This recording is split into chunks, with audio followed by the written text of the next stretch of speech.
This is Andi Purewal for Boxing Social in association with Betfred, and I'm delighted to be joined by unbeaten Ramez Mahmood over Zoom. Ramez, first and foremost, how are you doing? I'm doing well, Andy. Thanks for having me. How are you? I'm good, mate. I'm good, and I appreciate you giving up some time, mate. So it's good to catch up. Obviously, you're one of, I say, fortunate ones. Obviously, you're fighting this week as boxing returns. How does it feel to kind of have not just a date to look forward to, but knowing that you're in fight week now?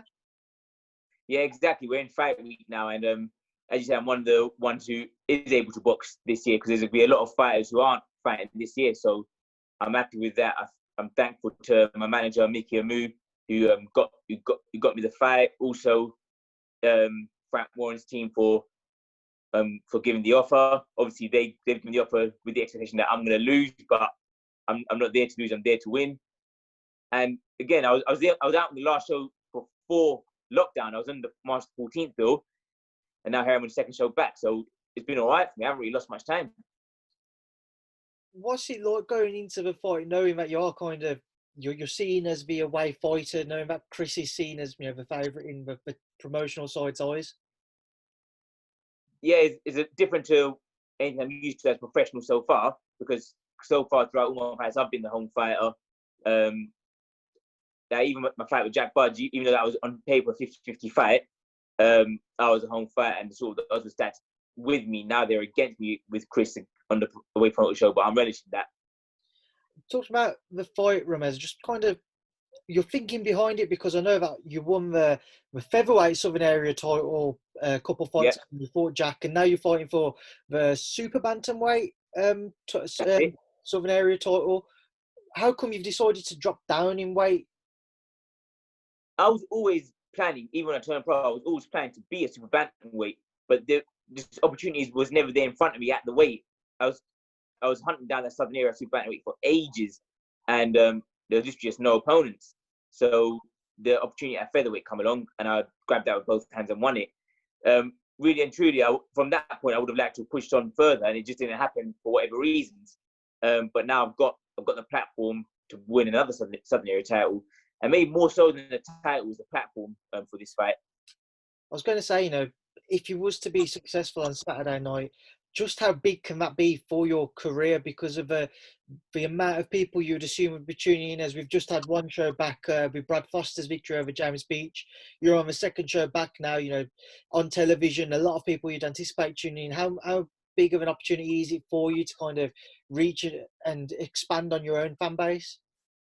Is massive. It's absolutely massive. And this could potentially be life-changing if I go in and do what I need to do. It could be life-changing. Like, everything could change from Saturday night, provided I go in and do the job. Just talk to me about Chris Ramez, and what have you kind of seen in him, and what are you expecting from him on fight night? Well, it was a really good amateur boxer. Everyone's going on about him being on the GB amateur squad, which is a great achievement. So well done to him. Southpaw, so they're naturally tricky anyway. He's got his vaunted power as well. The knockout of Louis Norman has been doing the run, so we'll have to see how hard he hits when we get in there with him. So, yeah, I think a lot of people rate him as a big puncher. That's the main thing about him. But he can box. He's a good boxer. You don't get on Team GB without being able to box.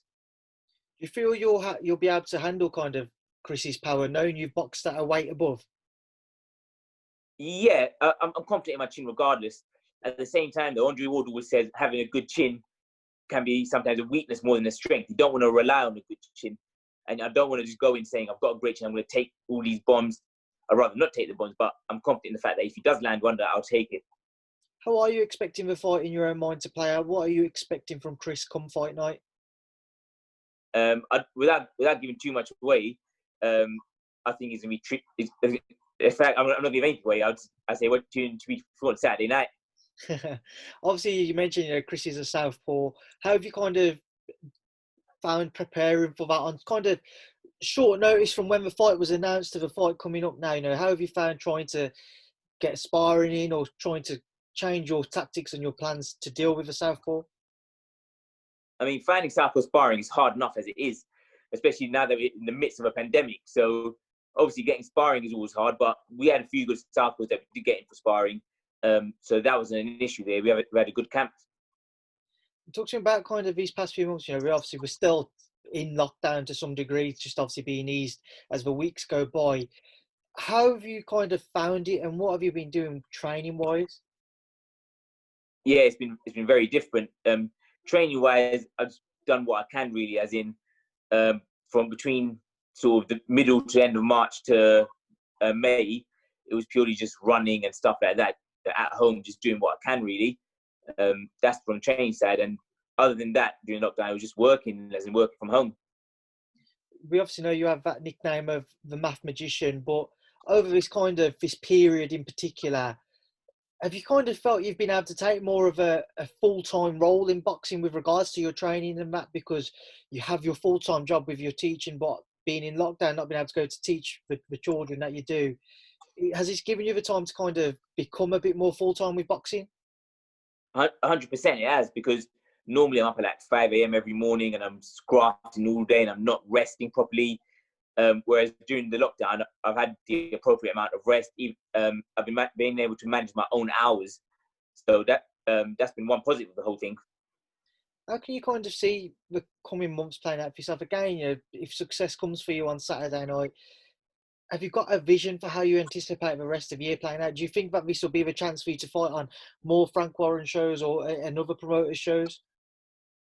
Exactly that. I mean, that's part. The main reason. As I said, more so than the title being on the line, because I won the Southern area, without being disrespectful to him. More so than that being on the line, is more the platform and being on the TV shows, because I want to continue being on TV. I want to continue entertaining on TV, and I know that a win here, and I can do that, and I can and there'll be options to possibly go full time as a pro and all that. So as I mentioned, that it could be life changing. You've mentioned before how much you love teaching. If the opportunity came up to turn professional, though, would you take it, or would it be a difficult decision to make? It's something I will consider, but I'm not going to say for certain I would or wouldn't. It is something I will consider, but as I mentioned, I do like the teaching, so it will be a big decision to make, to be honest.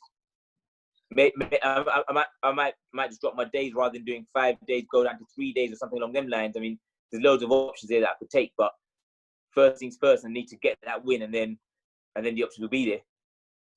Obviously, you're going to be boxing behind closed doors as well as the BT studios. Just talk to me about that, Ramez, and how do you feel about having no audience there? Yeah, it's hard to say how I'm going to react to that, to be honest, because you don't know how it's going to be until you're actually in there. But I think once the leather starts going, once the fists are flying, I think then you're just going to fight. It's just the way it's going to be. A lot of people compare it to sparring, just without a head guard and smaller gloves. So maybe it's a bit like that, to be fair. Did you see Brad Foster's and James Beach's fight just over a week ago now, or? Yeah, I did watch that. I watched that quite closely, to be fair. What was your thoughts on kind of the atmosphere then from when you was watching it? I quite enjoyed watching it purely because you can hear the shots landing a lot more, and you as a fan, you can just really get into the fight a lot more from the behind closed doors theme. What's your kind of knowledge on how fight week will play out for yourself? And it's a very different fight week to what you'll be used to with regard to any obligations you'll have to fulfill. But what's your knowledge of how the coming days and then leading up to fight night will have to go? As far as I know, is I've got to go to the hotel the middle of this week, which is Wednesday, I think. I'll go there. I think the second I get there, I'll get COVID tested, and then I'm going to go straight into my room, and we'll have to leave that room till the COVID test comes out.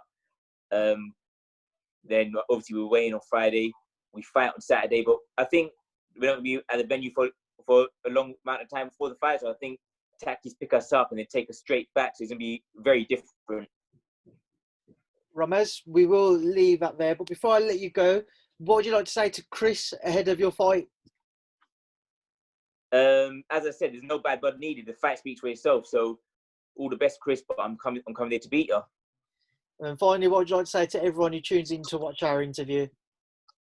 Guys, thanks for watching. I hope you enjoy the fight. And yeah, it's going to be a good night, a great night.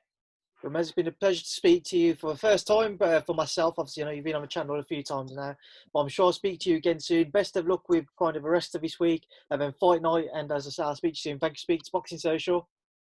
Thanks for having me, Andy. All the best.